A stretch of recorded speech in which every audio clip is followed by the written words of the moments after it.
guys, welcome back to my channel. It got suggested by one of my subscribers. She wanted to learn, because she's got a lot of these 11 count stamped cross stitches. She wanted to know how to do the sewing method, which means like you don't have to go to the back of your work for the needle all the time. You're just working from the front and constantly going over. So I chose the one that she said looked intense. We're working on that one, Mandy. So I'm just going to work on the black for you. Hopefully you understand it, but I figured it'll help anyone if they're new to these kits. So because it's 11 count, we're working with 3 strands.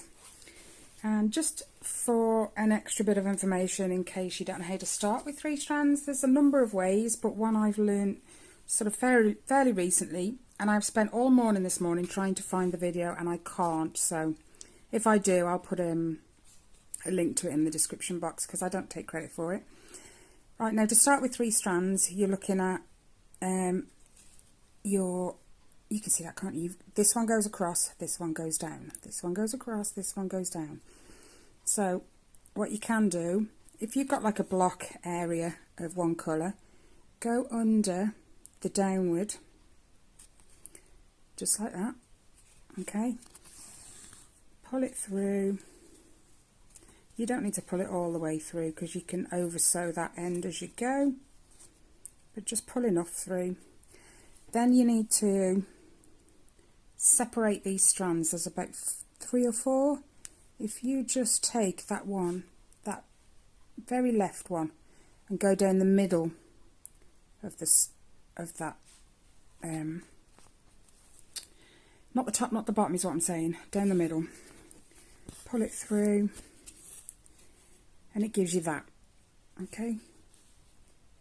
So you've just got this tiny little thing here. Now I always go back and start, and then I just over sew what I've just left there. Anyway, the sewing method, just to save you going back and forth, you want to grab your needle a different way. So you'll go, because you've already come up in this corner now, you'll go to the top right, which is where you would normally go. And then when you've pulled it through the back, you will come up in the one directly underneath it. So you just twist, and sometimes you'll catch that strand. Make sure that's above.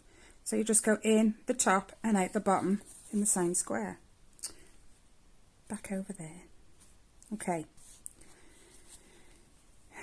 Now instead of just finishing that square and moving on to the next one, you're going to do a line. So you're going to go up to the top of the next square. Let me make sure you can see this.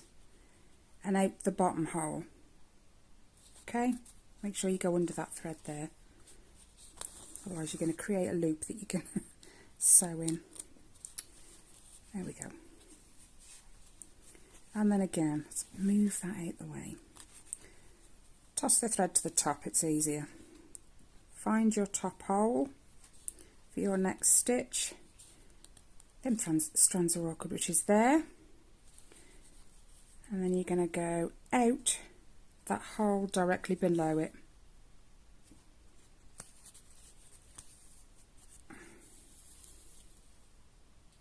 No, I haven't sewed that over. You can make them a bit shorter if you want, or chop them off. They are fairly secure. What I'm going to do is chop them off. No, don't catch that. Forgive me 1 second. Just because they're getting all scraggly. There you go. Now you should be able to see better. Now we've done that one, we go to the next one. Put that to the top. So in the top and out the one directly below it. And then that gives you that diagonal there. Okay, let me do this a bit closer for you. So let's move this to the top. So you're going to create that first diagonal, aren't you, which is what you create if you pull it through to the back. And then because you've come up at the stitch directly below it when you pull it from the back and then push it back through, you just do it in one. So just like that. So into the next diagonal one and straight out the one below it. Make sure that thread stays above. There you go. And you're just going to keep on until you hit an end.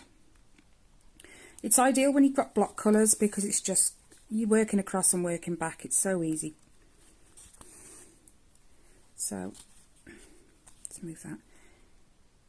In the diagonal one from where your thread has just come out, and then out the one directly below it. That creates your diagonal. I'm just going to do this last one out the bottom one again. Now you're going to work backwards, which is exactly the same but going that way. So now now we're going to go, this is where you've just come out, so you're going to jump in this one, in the top and out the one below. And the thread doesn't get in the way this time. And then because you've come out there, you're going to go and create that second leg, so in the top and out the one below. And honestly, that is all it is. The only problem you'll really have is when you come to let's say here, you've got a line of blue, then you've got a gap of 2, then you've got a line of blue, a square of blue. So when you finish this one, you can't come out there, you've got to come out where your next stitch would be, and that can be awkward. So that one I would stitch, I'd pull it through to the back and then pull it back through to the front.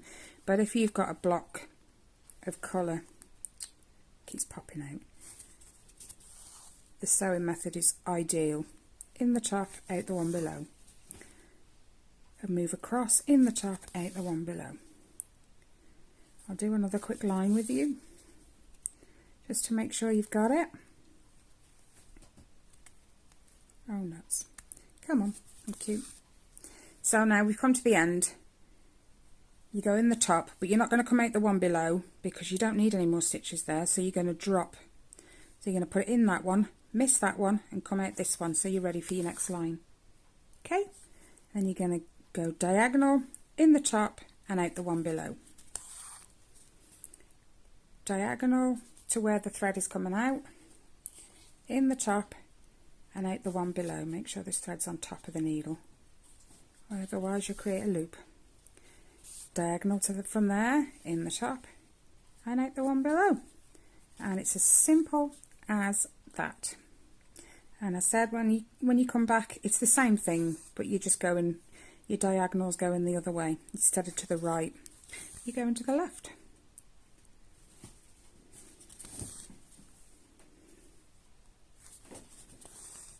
So I'll just finish this 10 and then I'll show you the going back again. It can be faster. There you go, we've got to the end. So we're still going to come out the one below, but now we're going to go diagonal that way, in the top and out the one below. Oops. And if you've got a big kit, and I've got a couple of them myself, it doesn't matter if you turn the cross stitch upside down to work on the top, because sometimes it can be a lot of bulk down here. So if you flip it round and work your crosses the same way, they're still the same way when you flip it back, so you can work on it upside down or the right way, just not sideways. Otherwise they're not the same, I don't think. But yeah, let me just flip this round and you'll see. If I was to work on this upside down, my crosses would still be going the same way. But obviously I've worked that back to front, but it doesn't matter. The point is, upside down, they're still lying. Get it in frame. They're still lying the same way. You can't really see that because it's black. But anyway, I hope that helps. And I hope it helps you stitch faster. Spit my words out. In the top, out the bottom. Just make sure you don't catch them ends. I've done that a few times, not paying attention. Alright guys, I hope that helps, especially to Mandy. Enjoy. Take care and I'll see you in the next one. Bye guys.